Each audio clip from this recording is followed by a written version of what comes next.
Szarvas a történelmi Magyarország közepe, Békés megye nyugati kapuja.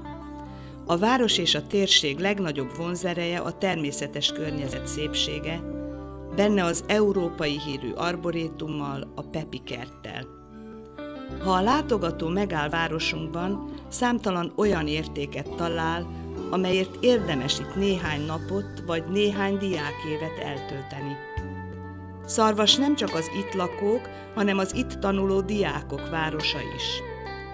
A Szent István Egyetem pedagógiai kara az Alföld egyik legpatinásabb, közel 200 éves szellemi múltra visszatekintő intézménye.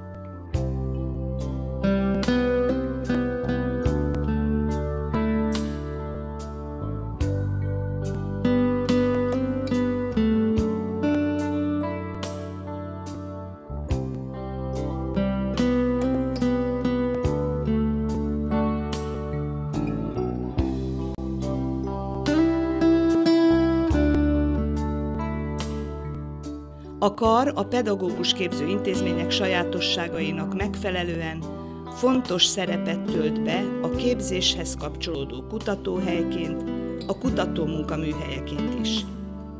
A kutatói tevékenységet végző hallgatók eredményeiket tudományos diákköri konferenciákon mutathatják be.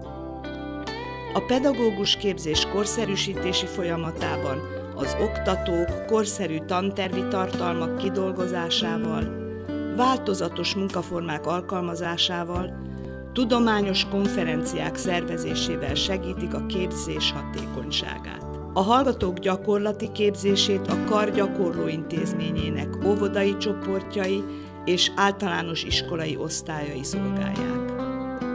A gyakorlati képzés mentor jellegű, a hallgató a gyermekgondozó, óvodapedagógus, tanító szakmai irányításával a gyermekek körében tesz szert alkalmazható tudásra, egyénre szabott programok és módszerek alapján tanulja a mesterségét. A kar színvonalas kollégiumi és sportlétesítményei kiváló lehetőséget biztosítanak az elméleti és gyakorlati felkészüléshez, illetve a szabadidő tartalmas eltöltéséhez.